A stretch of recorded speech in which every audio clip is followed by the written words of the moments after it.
Hey, what's going on, everybody? It is Josh from the Field Grade Leader. It is 1 p.m. 1 p.m. here in Hawaii. It's maybe 7 p.m. where you are. Maybe it's 6 p.m. I don't know. But thanks for joining us today, this afternoon, this evening, whatever it is, for another live leader professional development session.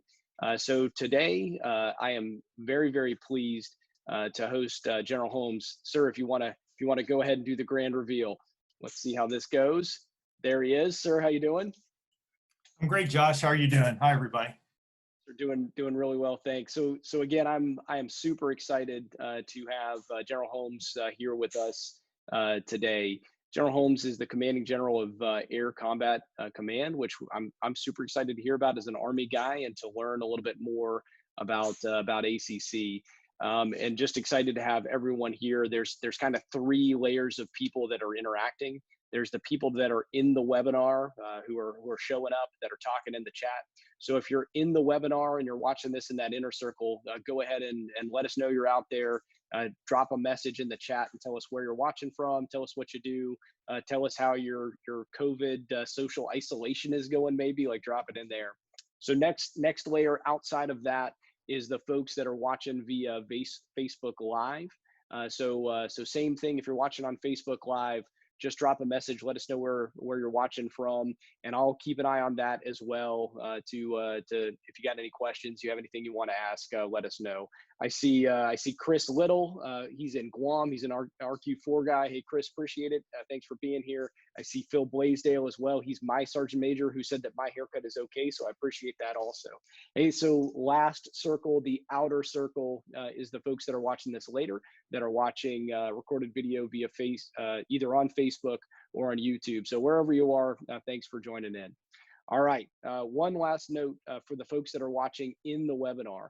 If you have a question, you should see the Q&A button. Drop a question. I'll keep an eye on those. And towards the tail end, 5-6 questions, I will pull the top ones out. I'll let you use your mic, and you guys can come over and talk to General Holmes and drop your questions in. So there's the big lead in. So sir, tell me a little bit about yourself. Tell the audience about yourself and what it is you do for the Air Force and for America. Thanks, Josh. And again, thanks everybody for tuning in today. There's a lot going on out there in the world. I'm happy to get the chance to spend a little time with you. I've done a couple of these. I did one with the Arnold Air Society, whose annual convention, that's kind of the fraternity and sorority of Air Force ROTC. Their annual convention got canceled and I was supposed to speak. And so we did a Zoom session of that. And I've followed people talking about these sessions, and I'm happy to be invited to it. Josh, I'm a East Tennessean. I grew up on a dairy farm in East Tennessee. My dad ran the dairy farm for the University of Tennessee, and he was an Army reservist. So I spent my first year at Basic Armor Officers Course while he was learning how to do that. And he came back to his little town, and he was an armor platoon leader. And then they lost their tanks, like happens in the Army Reserve, and he was an infantry company commander. And then when we moved to Knoxville, they had a combat engineer heavy battalion, and he commanded that battalion and retired as a colonel. So I grew up in a part-time Army family, and I went to school at the University of Tennessee. Growing up in Knoxville, I didn't really know you had any choice other than that. Going to college meant going to the University of Tennessee. I was in engineering school. I tried to play football my first year, and I was small and slow but lazy. Other than that, I had kind of everything they were looking for in a Division I football player. And so I had to find a trade, and I was a good student when I was playing football. I was not so good a student when I wasn't. And I went to the co-op, the Cooperative Education Office, so I could find some money to pay for school, and they paired me up with an opportunity to work for NASA down at Kennedy Space Center. So I did alternate quarters, fall and spring quarter at KSC, winter and summer quarter in Knoxville at UT. And one of my friends was learning how to fly at Patrick, and I went to ride with him, and I could afford to fly once a week. And so over the course of about a year, I got a private pilot's license. And then over the next couple of years, I tried to find my way into military flying. I started with the Navy and ran into a dead end there with the recruiter, and I ended up coming into the Air Force. So I came into the Air Force a little older, about 24, and went to OTS, and then started out in the Air Force. in the Air Force, I've had kind of three careers, and I'm a big fan of Dan Pink's book Drive, and many of you may have seen it, but he talks about that the things that we've learned about motivating people in management theory were kind of based on the 19th and 20th century industrial models, and that he doesn't think they apply to creative people like us. And I think people that do what we do are creative people. And he says people like us are motivated by autonomy, mastery, and purpose. And when I look at my career, that fits me really well. So I've had kind of three careers. And the first one was teaching people how to teach people how to fly the F-15 in squadron weapons officer jobs and 3 squadrons and some time at the wing and a flight commander. And I had a strong sense of purpose to try to prepare my teammates for success in combat. It was an interesting skill set that was hard to master. I had to work hard to be really good at it. And my bosses gave me autonomy to train 3 different squadrons for combat in the way I thought that I should. And then about the time I made major, that ran out, and I was a little lost, frankly. I wasn't sure where my place was in the world. I wasn't sure what the Air Force wanted me to do. And I went to school at ACSC, and I went to SAS and stayed a second year there at Maxwell. And then I found my way to UCOM in the J3, where I told Josh I worked in crisis action plans, future plans, kind of doing what he's doing there at Indo-PACOM. And I came out of that tour and came back to Langley, and the Air Force gave me the chance in on a second career, which was learning how to lead Air Force organizations. So I was an ops officer and a squadron commander. I went to be a pilot training group commander in Mississippi. I was a wing commander twice, once in North Carolina at Seymour Johnson and again at Bagram. And again, very interesting skill sets, had to work hard to learn them. Strong sense of purpose now, expanded from pilots to maintainers and then to everybody that it takes to run a wing and put it together. And again, I was fortunate to have bosses that gave me autonomy to try things my own way, to make mistakes and learn. And then when I came back from Bagram about 10 years ago, that ran out. And again, I was a little lost. I was a 1-star general. I'd been the warrior king of the skies of Afghanistan, and I was working in, a cubicle in the Pentagon. I worked in OSD policy for a little while. I went over into some of the Air Force headquarters organizations. I went down to AETC, our training command, to be the DCG down there. And then our chief of staff called me back to the Pentagon and said, Mike, I want you to figure out how to put some planning in front of the way we spend our money. And I'm not sure what I want, but I want you to try it. And if you can't figure it out, I'll find somebody who can. So again, I had a new skill set to learn. This time thinking about building an Air Force for the future. It was an interesting skill set, challenging intellectually, hard to learn. I had a strong sense of purpose that extended to airmen that aren't in the Air Force yet, people that are in high school and college. And my bosses, again, gave me autonomy. So I look back on what I've done, and my message to younger leaders usually is, love what you're doing, but realize that's not all you were going to ask you to do. And you may find that you're ready to move on to that next place. And I found I certainly was. How's that for a start? Yeah, no, absolutely, sir. There's lots of lots of interesting things to kind of unpack there and to work through. I think it's so neat. You talked through those 3 phases or 3 jobs or 3 parts of your career. And I think what would be interesting to hear is about how those blocks kind of complemented each other. The things you learned, teaching, and how that enabled you to be a planner, and the things that you learned planning that enabled you to be a leader, and the things that you learned about a leader that that made you a better planner. How do those things interact? What are the top things that you learned that kind of see their way through? Well, when I'm talking to young Air Force officers, and particularly to the young, aviators where I grew up, I tell them that the great thing about those 3 careers is that they were complementary, and I got to keep using them. So as a squadron commander, as a group commander, as a wing commander, I could fall back on what I learned about teaching in general and about teaching flying, and I could still be credible getting up in front of people and leading the squadron or leading the wing. Or flying combat missions in Afghanistan, because I had 12 years of solid reps put in that I could fall back on later in my career. And then each one of those commands, I think, was complementary. I think looking back, particularly from being a wing commander, being able to look down and think about a squadron command and think about what those squadron commanders were working through and thinking what I worked through.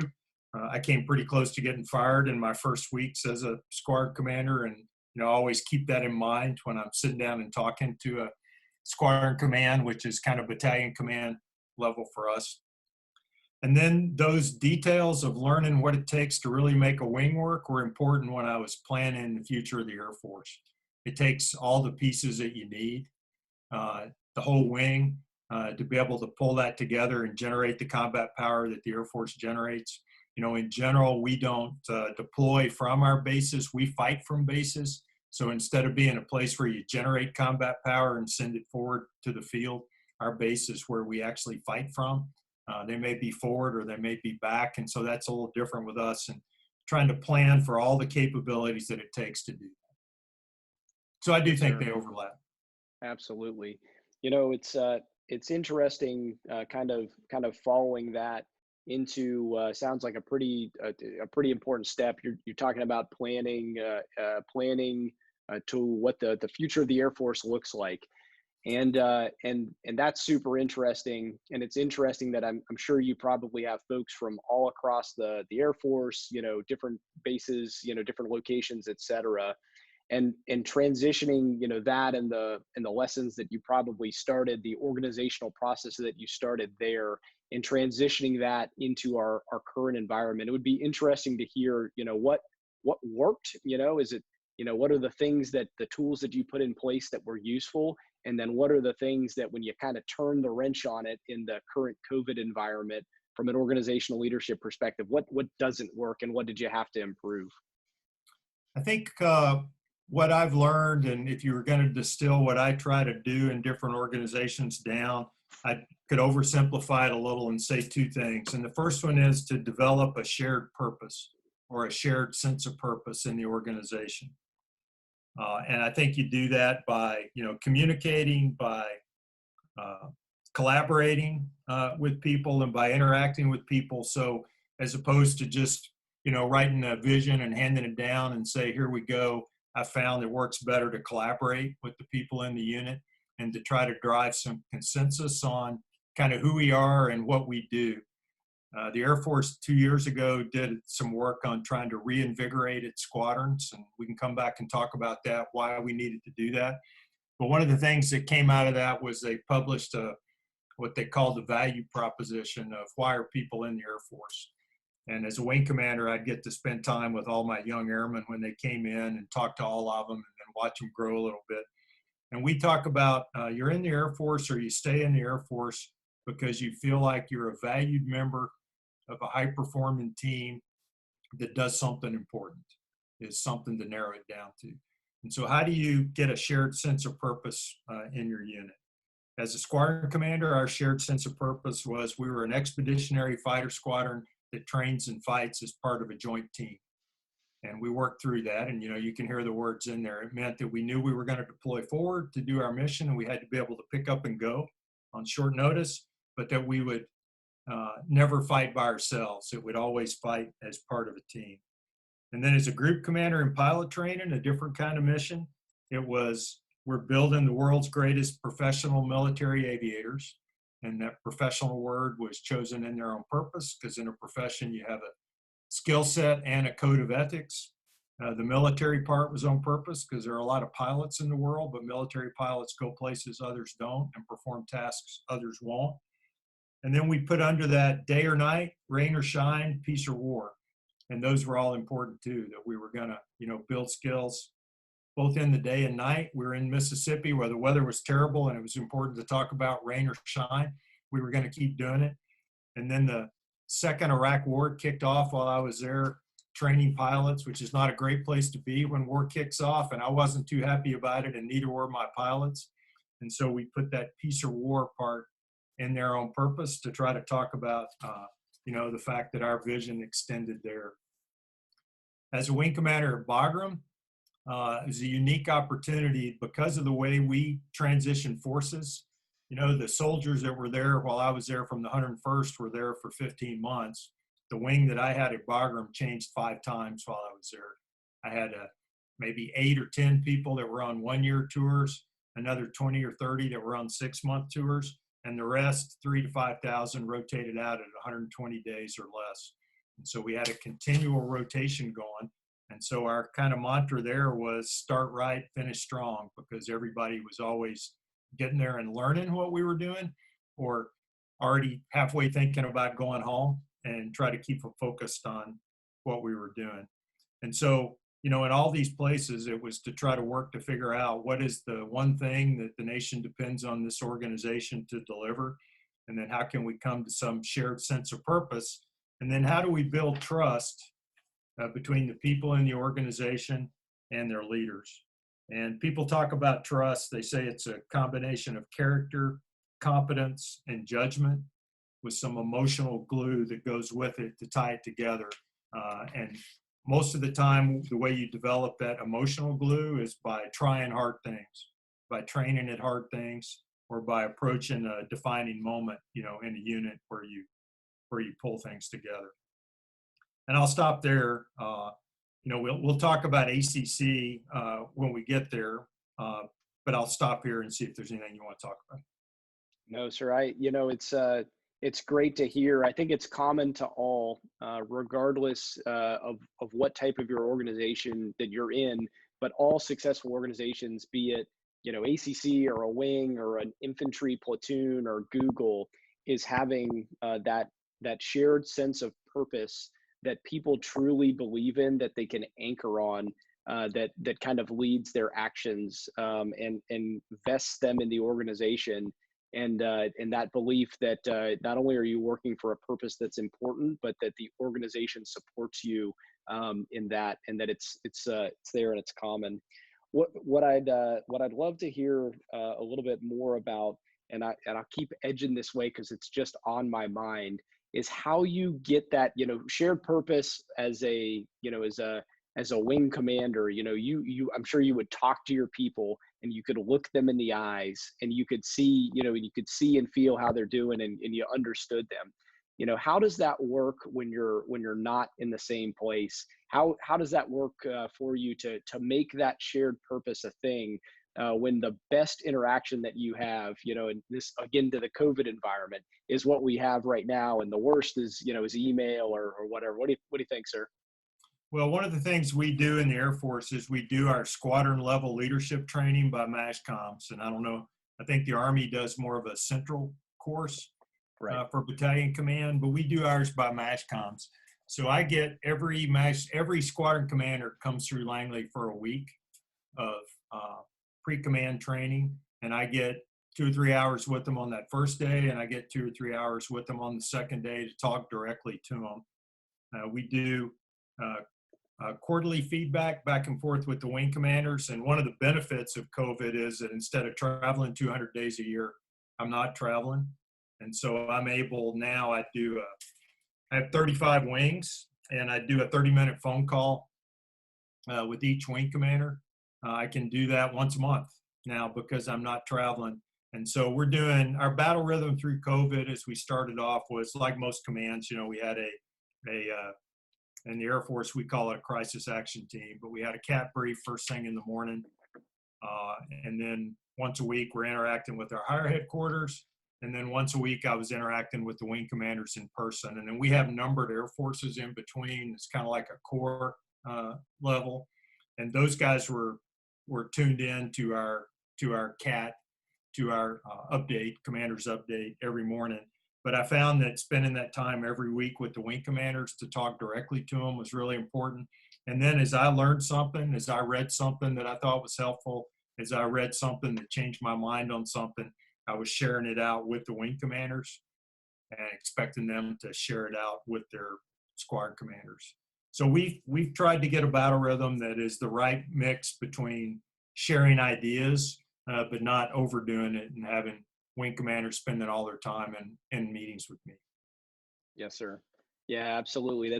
It's always an interesting balance in that interaction that I'm sure a lot of organizations are working through.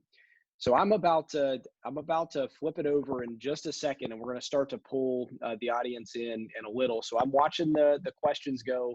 I'm marking the good ones. So if you've got a question, I'm about to give you the microphone here in just a sec to let you guys ask those directly. But sir, just if you could for the Army audience, which is probably a pretty good percentage of the folks that are out there, can you tell us just a little bit more about ACC and what it is and what it does and Sure. how it fits into the Air Force?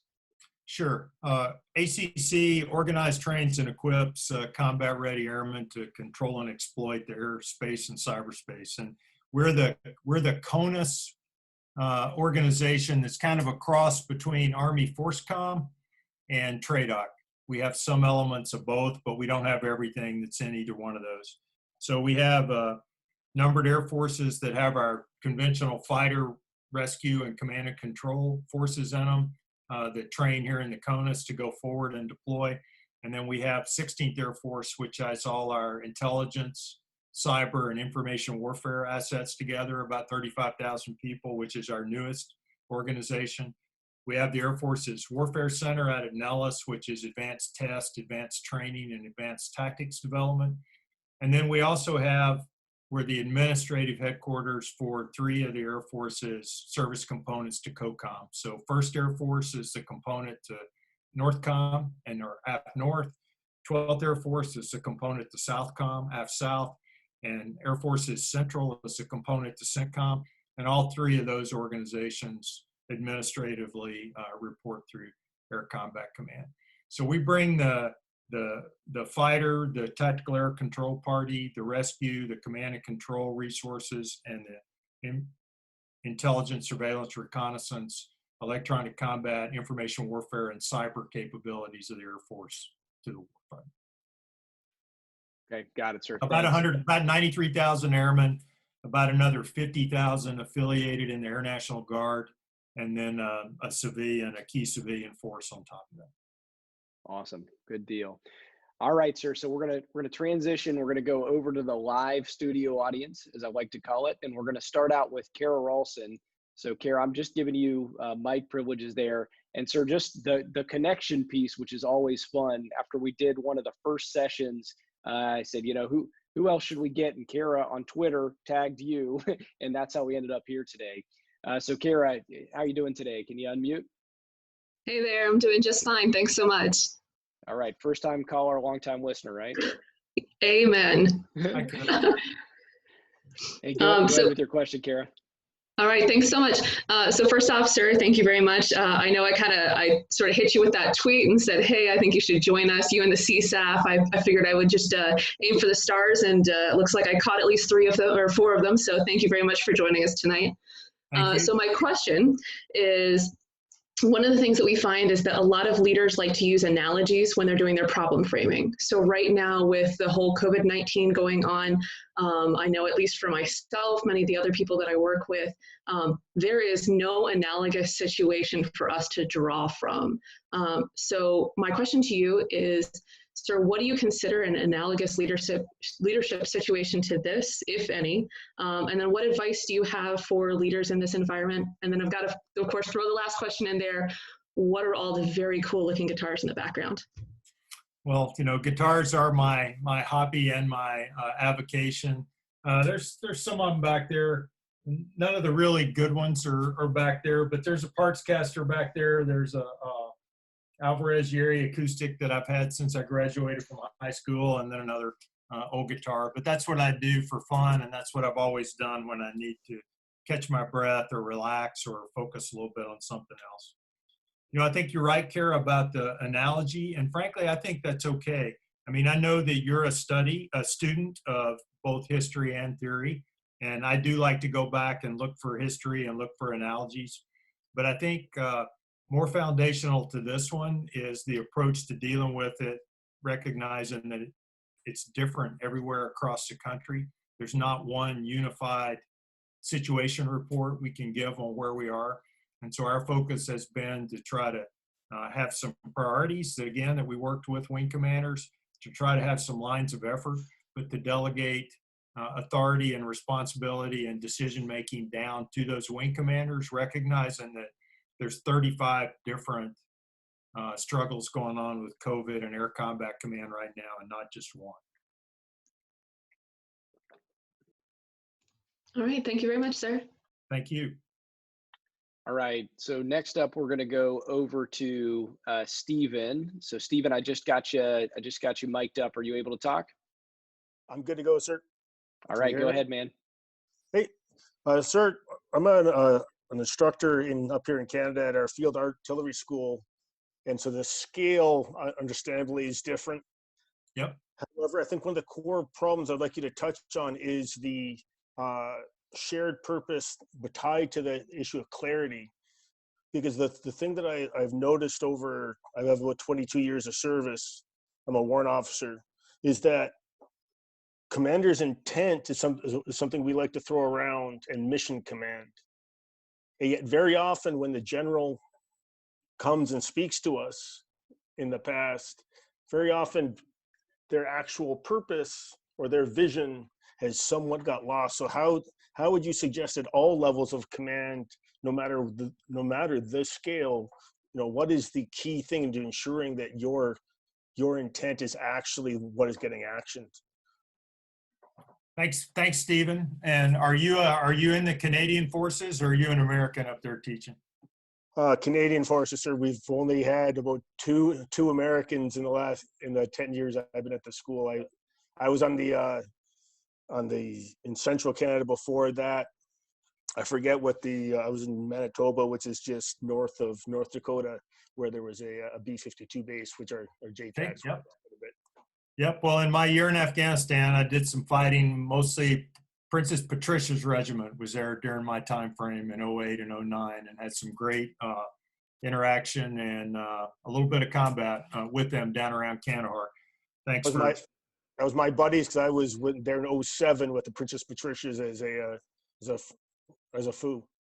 Yep. Well, thanks for tuning in. I think that is the hardest part, and I get feedback now. I'll talk and I'll have somebody maybe that's friends with one of my squadron commanders, or one of my squadron commanders will talk to me through my commander's action group or through my aide-de-camp and say, "Hey, sir, we hear what you're saying, and we watched you on Facebook, or we saw you on Zoom. We're reading what you're saying, and it's not coming through quite exactly the same down at the wing level on what we're being told we can do or what we can't do." And so that certainly is a problem. And I think it's that collaboration is what I try to do. I try to work with the subordinate levels. And for me, 2 levels down is the NAF commanders and the wing commanders. But then this last Friday, based on some of that feedback we had, I asked the wing commanders, within social distancing protocols and within our capability to do that, to bring their squadron commanders in. So an Air Force wing usually has about 25 squadrons in it, to bring their squadron commanders in so we could talk a little bit directly. What I found is that there's no substitute for having that direct interaction and collaboration down to the level that you think needs to share the purpose on what you're doing. And then the standards are to try to, have a limited number of clear objectives and a limited number of clear lines of effort. And for COVID, we said that we wanted to safeguard our airmen and families and communities, that we wanted to preserve the combat capabilities that the nation depends on us to provide, because we are still in a war in the Middle East, and we can see Russia, China, Iran, and North Korea kind of poking around the edges to see if they can take advantage of us. And then to support the whole of government effort to defeat COVID in the United States, with some limited lines of effort that we started off with. Hey, let's flatten the curve. Let's fight the virus, not policy, which means don't fight things that we can't win. Let's do the things that we can do and operate within the authorities that we have. That time matters, that taking quick action, decisive action now will have an impact that's magnified over time, that we wanted to empower decision makers at the lowest level. And then we added one to that start to prepare for what's next. And so the focus of my headquarters now is I'm pretty much out of the day-to-day COVID business. My wing commanders are doing great. Not supposed to talk about how many cases we have in Air Combat Command, but we have less than 50 out of 100,000 people, and it's staying very steady. They have a good handle on that, and so we're trying to think about what comes next, and we're trying to collaborate with all levels to figure that out, so it'll be something that they understand. Thanks, Steve. Thank you, sir. All right, sir, I got to drop a follow-up in there because this is just one of my favorites. So what I heard you just say, I completely understand. With a leader that has, as you know, the breadth and depth of the, you know, that you have there at ACC, how can you stay focused on what's next to be the, you know, the strategic thinker that's looking out, you know, into that terrain, when, you know, what is now is the thing that is right there. How do you keep yourself focused in that direction? Well, I'm a reader, and so I try to read. I'm trying to follow both, you know, the things that are being said in a couple of newspapers of record and the things that are being said on social media. I follow several of your folks on here, which is how I got involved in this, to try to keep my ear to the ground a little bit about what people think we're saying and how it's being communicated and what they think we're focused on. And then I try to look outside of us. So in the first days of our effort, I spent some time talking to Pat Donahue and the folks at USFK. They were a little bit ahead of us. And so I wanted to learn everything they had, and he sent me their cubs and he sent me their stuff, and we paid attention to that. And now I'm trying to pay attention to countries that are a little bit further along than we are, and to try to see what they're doing. We're also trying to do a lot of data analysis. I have a science and technology advisor, a PhD electrical engineer, who is reaching out to all the different modelers, and we're trying to provide our wing commanders with the best analytical tools we can, again, because there's 35 different COVIDs to Air Combat Command based on what community you're in and what the situation is. Outstanding. Yes, sir. Appreciate it. All right. So here's so I'm going to bring up next in the batting order, if I can find him over the chat. No, that was a misfire. We'll come back to you later. Chris Lytle, where are you? Chris is one of the teammates that I've been working with at the field grade leader for a long time. Chris is a captain in the Air Force, and he's a super good dude, and he writes for us all the time. So Chris, welcome, and what do you have for us? Hey there, sir. Captain Lytle, part of the 12th RS out of Bogle, actually. It's good Chris. to talk to you. Hey, I got kind of a three-part question for you. Okay. It's a little bit more generalistic. Two are kind of pertaining to just general leadership topics, and then one's actually about RPAs. Okay. So what is your definition of leadership, and what is it, or what is it not? You know, I'll go ahead and answer as we go. I mean, I think the short answer in there is that, you know, leadership is the art of getting people to do things they wouldn't normally do, right? Leadership is influencing people to do things that they wouldn't normally do. Okay, and then you had talked about earlier about kind of your career path to get where you were. What would you have done differently as a captain, or what would you have told your younger self looking back as a 03 as opposed to a 4-star general now? Thanks. You know, Chris, I don't think I would do a whole lot different, but what I wish I knew is that I think I was a success in the Air Force primarily because I was good at problem solving. There's nothing that makes me happier than having a tough problem to solve and a team to solve it with. If I have those two things, I'm pretty happy no matter what else is going on in the world. And I think I over-focused on the problems and on the details of those problems. And the more I'm in this job at Air Combat Command, and I'm a little more than 3 years into it now, I think I'm learning that I wish I had focused more on the impacts those problems have on people and the impacts that the solutions that we're developing will have on people. Because when it comes down to it, it's the people that do the Air Combat Command mission. And I wish I had learned that a little bit sooner. I think I was more focused on the technical details of problems and less on how those details affect people. Thank you, sir. And the last question, I'm a RQ4 pilot, so a lot of my focus is on RPAs, but Yep. I obviously, from my perspective, I see them growing in the future, not just in the Air Force, but in the branches in general. Do you see them becoming more of a tactical or strategic asset, or both of those? Both, I think. I do think, people ask me, is it going to be manned or unmanned in the future of Air Combat Command? And, the answer is yes, right?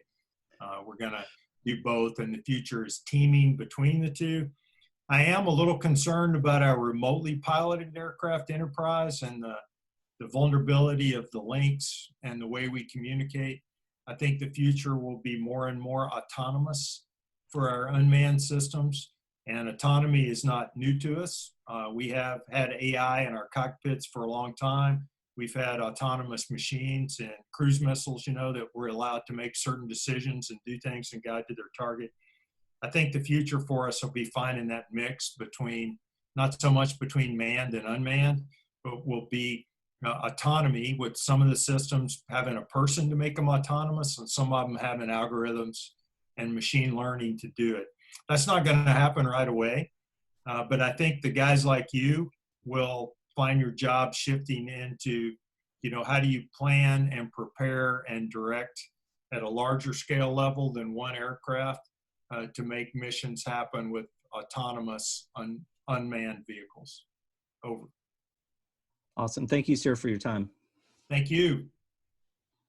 All right, sir. Got a good one. This one, this will be the most contentious question you get as an Air Force general. So we're going to bring up Curt Degel, and let's see if I can give you privileges there.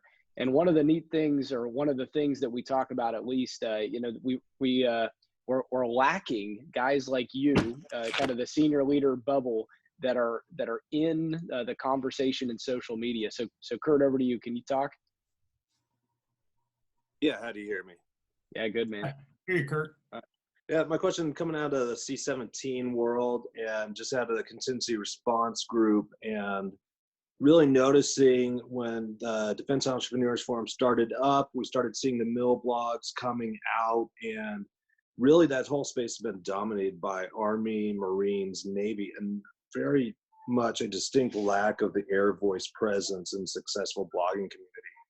I was just wondering if you had any thoughts on why that might be, why the Air Force has not jumped into this sphere in the same way the Army, the Marines, and the Navy officer and leadership have. Yeah, Curt, I think that frankly, I think that's a little bit of a problem with Air Force culture.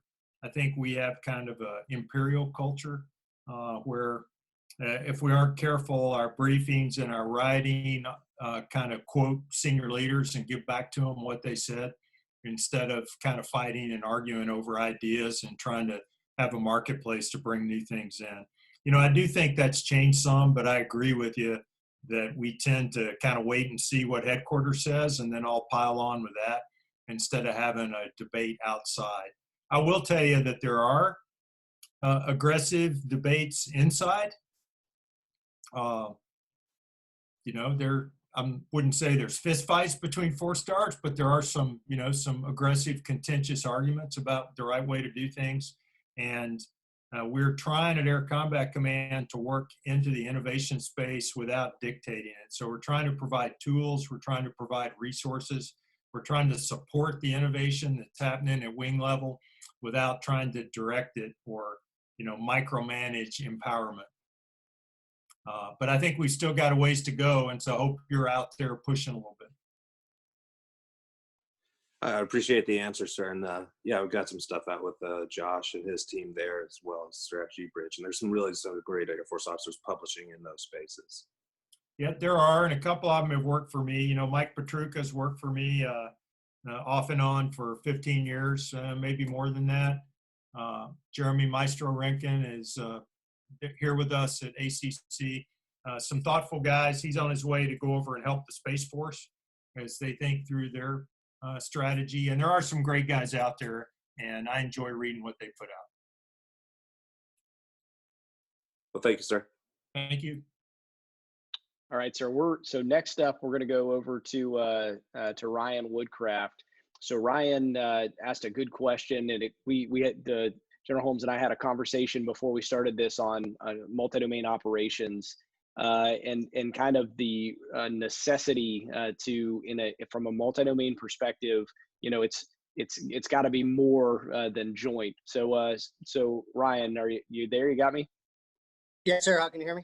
Yeah, go ahead. Hey, sir. So, as an Army interface control officer, just over half of my career has been spent in the joint community. But for the larger breadth of our service, that may not necessarily be true. The last time, and really the first time I heard you talk, was at a Red Flag about 2.5 years ago on a Thursday night ball, and it got me all kinds of pumped up. So, if you could pass along two pieces of information to Army leaders. One, at what level did you really start to notice joint operations by service specific operations? Um, and then, having worked with ACC A3 quite a bit previously, what are some of your biggest challenges when it comes to joint force planning that we can be on the lookout for moving forward? Um, Thanks. I think the first time I really started being aware of the joint issues, I was pretty focused on, again, teaching people how to teach people how to fly with F-15s. It was on my third tour. And, I flew with the Navy quite a bit, and we worked with the Navy, and I was at Okinawa, and we spent a lot of time in the Korean scenarios deployed up there. So I was aware that I fit into a larger plan and that it all had to be coordinated. But the first time I really got integrated at the tactical level was when we started the roving sands exercises at Holloman in the late 80s, which is where Army Air Defense and Air Force Counter Air came together to work in the same battle space. And we found out we were terrible at it, at the time.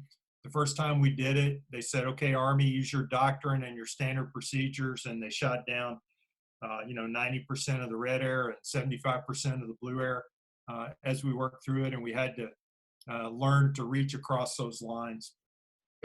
I think the best thing that we can do is to try to work together at younger levels. And frankly, over the last 15 years of war in Iraq and Afghanistan, I think a lot of Army and Air Force, lieutenants and captains and majors have spent time doing operations together, and I hope have gained some trust and confidence in each other in the same way we talked about trust and confidence and shared purpose being required inside service organizations.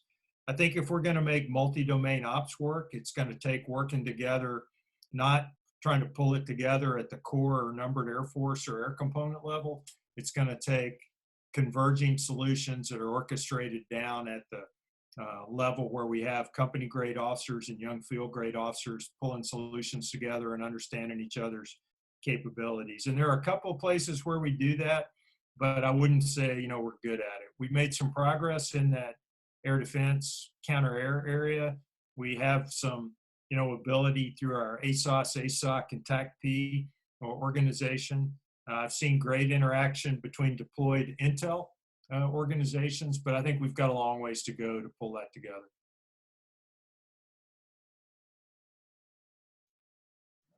No, thank you, sir. I appreciate your feedback. And being an air defender at Fort Bliss, roving sands is a good time.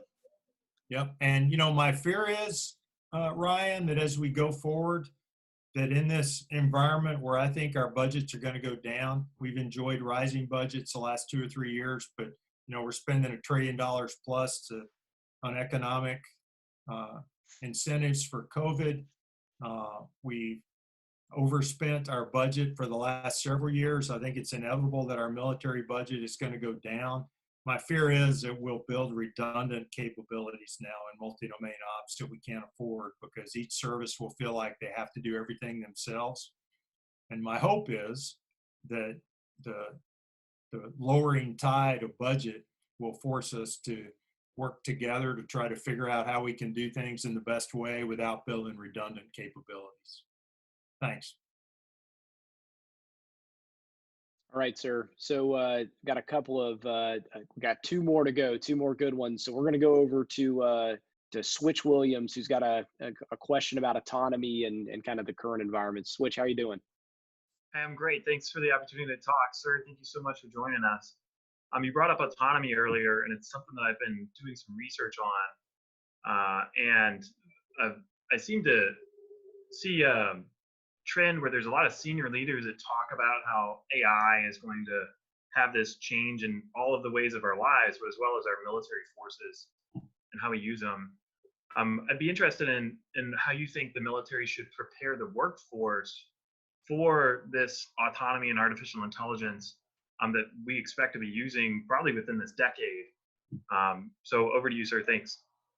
No, thank you. And again, given a couple of Air Force examples of AI and being used to it, right now an F-22 pilot with a electronically scanned array radar is operated by a computer that catalogs the battle space, that identifies the targets, and then puts them into a shoot list for the pilot. So if the pilot wanted to, all they kind of do is say yes to a shoot list that rank orders the threats in the order of precedence that they should be addressed, and then you can work through that shoot list with only giving your consent. That works pretty well, but there are still places where you have to go in and fix it because something's not quite right, but people are used to it. And then again, we're used to things like long-range cruise missiles that have autonomy to take pictures of scenes or to make decisions and go to a target and find it in the end game and kill it. So I think we have some background there.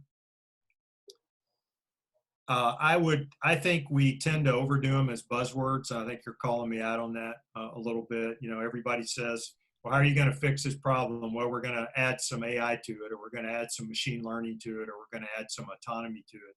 We've been working years on machine learning tools to take some of the load off in our intel processing. And we're finally starting to get to the point where those tools are up to 60 or 70% reliability, where you can go check their work instead of having to redo all their work. I still think there's some thought and time that needs to go through it. And I still think we need to keep focused on the fact that command and control is practiced by people to direct other people. And we got to make sure that as we work, we add capabilities. I think we'll end up starting with assistance to people. There'll be an air defender's assistant that is queuing up options and things to think about. And you can say, yeah, I'll take that one, but I don't want to take that one. There'll be pilots' assistants. There'll be company commanders' assistants that are thinking about, what's out there in the battle space and how it fits a pattern and what it's seen before, and making recommendations on what to do as you go forward. And I think we're going to have to work through it and make sure that we remember that those tools are there to support people in conflict. Sir, thank you. Just one quick follow-up. Do you think that we need to provide a general kind of foundation education for our military officers, at least, on artificial intelligence, like just to kind of like, hey man, this is what the box is. Like, this is how it works. This is the difference between AI and machine learning. What do you think, sir? I think we do. We're doing some education campaigns in Air Combat Command for our directors and staff. I have a session tomorrow to talk about data analytics and kind of how to think of it, how to characterize it, how to know when it will solve a problem and when it won't. There are several courses out there the universities are teaching that we're looking into with MIT and with Lincoln Labs to try to start sending our folks to. We're focused at the staff level now because that's kind of when we have time and when people are thinking about it. But I think it's something that should make its way into the curriculum in our schools. Okay, thank you again, sir. Thanks very much. Thank you, Switch. All right, so we're gonna go for a last question. So we're gonna go over to AJ Bogle, who's got a question, kind of current environment, battle rhythm, organizational leadership. AJ, over to you. Yes. Hey, how do you hear me? Yeah, you're good, man. Okay, great. Thank you, sir, for your time. I'm a battalion level XO in an infantry brigade combat team. And my question is really kind of, what are some techniques that can help us to prioritize information in the battle rhythm? At this time, we have so much access to information, and the staffs are very capable with all these resources to produce different charts and graphs and analysis. But a lot of our current briefings and meetings tend to seem to overwhelm leaders with just kind of a volume of information, and it's kind of putting a hamper on some of our ability to make effective dialogue and decisions. So what are some techniques that kind of help manage some of that, sir? Yeah, AJ, this is one of those cultural things that between the Air Force and the Army, I think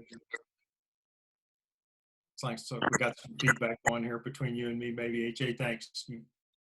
I sat through a whole lot of commanders updates every day at Bogle, where every battalion had a slide for the division commander, and it was hard to know whether the purpose was to make the division commander smarter or to make the battalion go through all the decision process that it took to build that slide, right? And I know you've lived that as a battalion XO. I think that is a problem. I think that's one of the places that data analytics can help us. And what we've been doing, particularly in COVID, is there are 10 different models. They all say something different.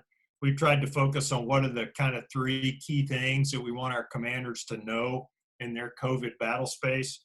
And we're kind of focused on R0, which is the frequency at which the virus propagates. If it's 1, that means for every case of the virus, it creates 1 more case. If it's less than 1, you're doing better. If it's more than 1, you're doing worse.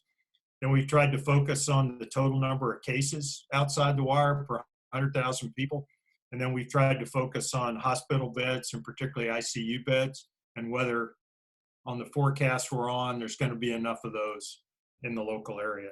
So I think the answer I'm working around to is try to figure out the 2 or 3 things you really need to know and focus on those and not try to know everything.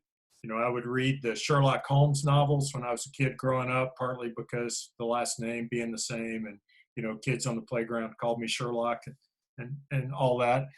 But Sherlock Holmes was famous for not wanting to know anything that didn't contribute to solving his mysteries. That say something about the planets, and he'd go, I don't want to know anything about that. You go, what do you mean you don't want to know anything about that? They don't help me solve my mysteries, and so they'd be clogging up my brain. I think it's just to try to focus on what you really need to know. What are your RFIs? What are the commander's key information requirements? And try to limit those to something that you can keep up with and digest. Because I certainly get overwhelmed sometimes. Awesome, sir. Appreciate it. Thank you. All right, sir. So it's been an absolute pleasure. Really, really appreciate you being here. And I just want to hand it over to you for any closing thoughts or any last words for the audience. Yeah, I'm gonna, with the field grade leadership focus group, part of what helped us get started on our path in Air Combat Command on focusing on pushing authority responsibility down were some letters that Ernst King wrote in 1941. Have you seen these, Josh? No, sir. The King letters, Chairman Dunford shopped these around when he was the chairman. And the subject is exercise of command, excessive detail in orders and instructions. And you'd have to go read it to get a feel for the language in that period. It's kind of formal. But the shorthand is, he says, the reasons for the current state of affairs are 1, the anxiety of seniors that everything in their commands be conducted so correctly that none may comment unfavorably upon them. The energetic activities of staffs which infringe on lower echelons. The consequent anxiety of subordinates lest their exercise of initiative may prejudice their promotion, and the expectation of the need for nursing your subordinate commanders and their expectation to be nursed.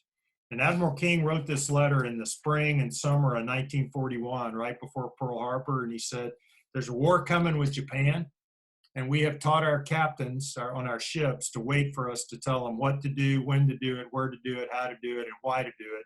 And that won't work with Japan. And those were the problems he identified. And when I asked squadron commanders in Air Combat Command when I took the job, if it was possible that after 15 years of war, where every corporal was a strategic corporal and every captain was a strategic captain, and we were obsessed with mistakes and things going wrong, and then layer on the Budget Control Act, where our natural inclination is to husband our resources and centralize them and dole them out, that we had created an environment where my squadron commanders thought the best path to success was to keep their head down, don't make eye contact, wait for somebody else to mess up, and don't try much new. And they would kind of nod their heads when I'd say that at squadron commander school. What Admiral King said to do about it was adopt the premise that the echelon commanders are competent unless and until they themselves prove otherwise. Teach them that they are not only expected to be competent, but required to be competent. Train them to exercise foresight, to think, to judge, to decide. Stop nursing them, and train ourselves as senior leaders to be satisfied with acceptable solutions. And that's at the heart of what we're trying to do at Air Combat Command. my wish for all of you out there is that you find a life in this path that we've chosen of meaning and purpose, because that's how we keep you. If we can't give you a life that gives you meaning and purpose, you'll go somewhere else. And I hope to help you find that meaning and purpose by doing those things that Admiral King talked about. So thanks to all of you for your interest in being better field grade leaders or better sergeants major or better wherever you are out there. And thanks for giving me a little bit of time to visit with you tonight. Thanks, Josh. All right. Thank you so much, sir. Appreciate you being here with us tonight. And so for everybody that's out there, wherever you are, whatever day it is, thanks to you as well. And I'd just like to close with one thing, again, back to my Sergeant Major, that he's hit me up on a couple of times here, is that just because we have social distancing does not mean that you are alone, right? And I'd like to make the recommendation to all of you, you're a leader to somebody, whether or not you know it, right? So you've got a team, you've got a kid, you've got a neighbor, whatever it is. We've been at this for a while now, and it's starting to wear on people. Check in with the people that work for you, that you lead, that lead you, whatever it may be. Look them eye to eye on Zoom or talk to them on the phone and check in. Because a lot of folks out there are having a rough time, and we want to make sure that we're still leading. So I appreciate what everybody is doing out there. I appreciate you all being a part of this conversation, and we'll see you for the next one. Goodbye. Well said, Josh. Thanks. Thank you.